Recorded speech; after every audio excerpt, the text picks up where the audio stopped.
Hello and welcome to Shellfish Rebecca, a channel where I talk about the books that are on my shelves for a short time. This is going to be my March TBR and a one book haul. And it's not one book haul, it's a one book haul. I bought one book. So I've got 4 books out from the library right now, and I'm sitting in a really awkward position, but whatever. One was a hold that came in.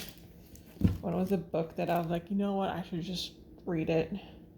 One was a random pick from the new section, and one is a book that I thought was on my nonfiction TBR, and then when I went to go put it on my on hold list, which is where I put the books that are either on hold or the books that I have, and then I can easily mark that I'm reading them. And I didn't have it as on a TBR, so that was weird. So only one of these books I think was actually on a TBR, so I'm doing a real bad job of reducing that, but whatever. I did film a TBR unhaul, and if I ever actually release any videos, maybe I'll release that one. I will start out with nonfiction, as always, and I have Cast: The Origins of Our Discontent by Isabel Wilkerson, which is about castes. America's hidden caste system. Definitely exists. So I will try reading that. It is what? If we get rid of all the footnotes, I guess it's not actually as long. 411 pages if you don't count all the footnotes.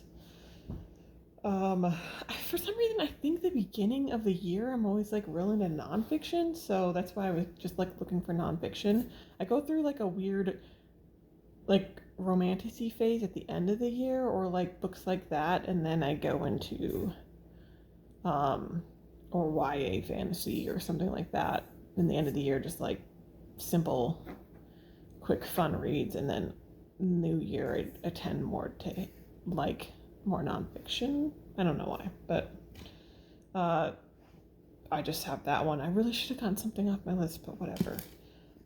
Next is a hold that came in, and that is Emily Wilde's Map of the Other Worlds.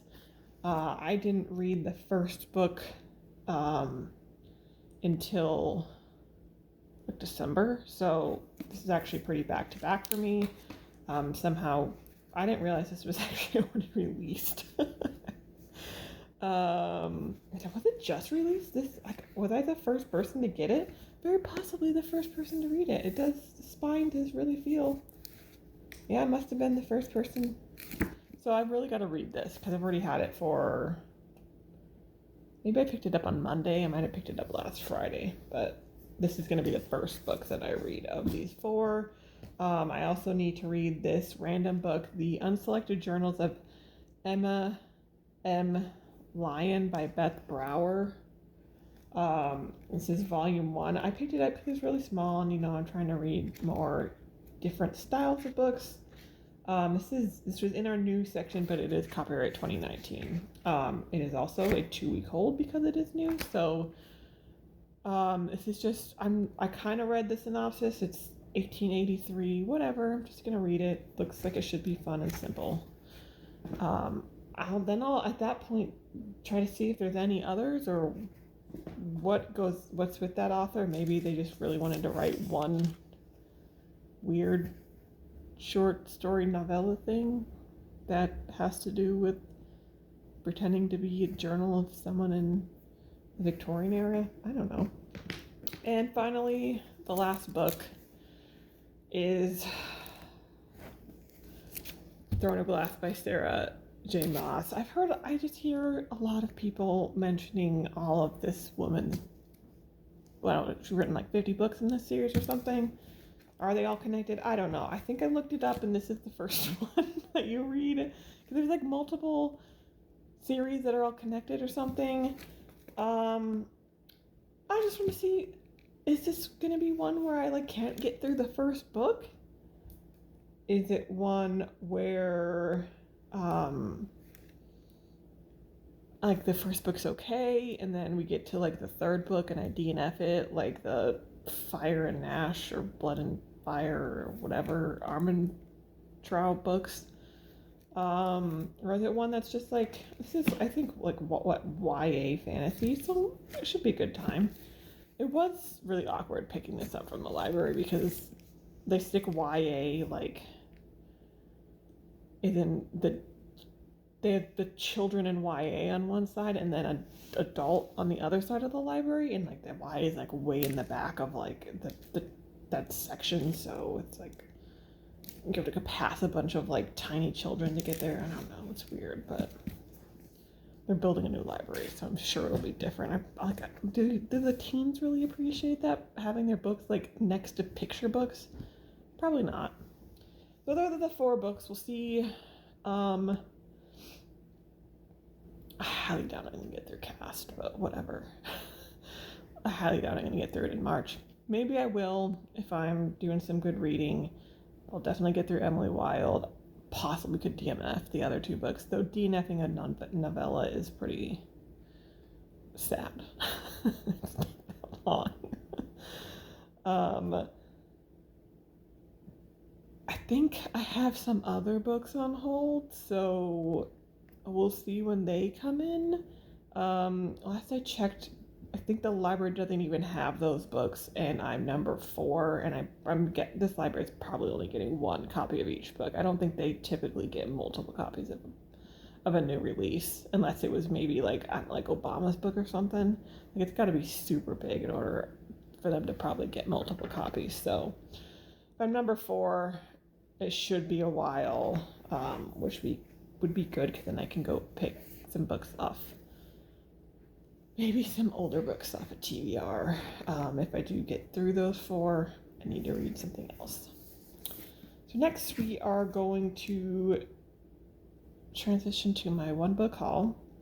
Am I going to butcher some pronunciation in this? Yes, but the book I got is A Kind of Shelter, Wakaruru Taha, an anthology of new writing for a changed world, and this is edited by Witi Ihimera and Michelle Elvey.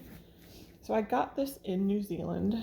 I was in a bookstore and I knew that I wasn't really going to have, first of all, I don't buy books that often because I don't reread books typically. So I wanted to get a book.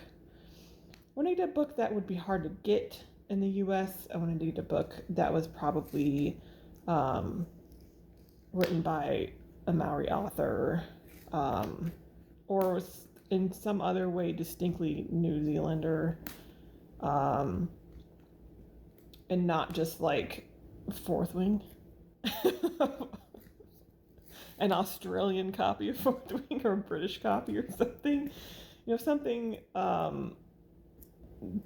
that was from there. And then as I've said, I'm trying to read a little more of other things. So this one has 68 writers and 8 artists, and it has poetry, short fiction, creative nonfiction, painting, and photography, and Correro, which I'm not sure what that is, about decolonization, indigeneity, love, family, climate change, equity, and more. And then it says it is a book to return to time and again. And I figured because it is an anthology, I would likely never just sit down and read this type of book quickly. So it's a book that would be nice to own, because I don't have to worry about returning it to the library, read it in bits and pieces, because again, it isn't just one cohesive story, and hopefully it's super interesting. So parts of this might start showing up, or it's very possible that because I own it, I don't read it at all. Like these several behind this camera, I have like 5 classics I've never read, or 2 that I've started and never finished, and 3 other books I haven't read. Well, one of them I may have read it, but I need to reread it because it's in a series and I cannot remember what happened in that book at all. Don't even know how far I got in that series. So, that's. Wow, I just heard someone coughing and it sounds like it's coming from my bedroom, but it's not. That's March for me. It's gonna be a weird month. Been having some crazy weather lately, which is fitting. It's usually crazy weather up here, but hopefully it's like you want it to be spring, but also we're definitely gonna have a drought this summer. So, like, it's been really windy and rainy today. Hopefully, like, there's some good snow happening in the mountains, because otherwise we're gonna have some rough times.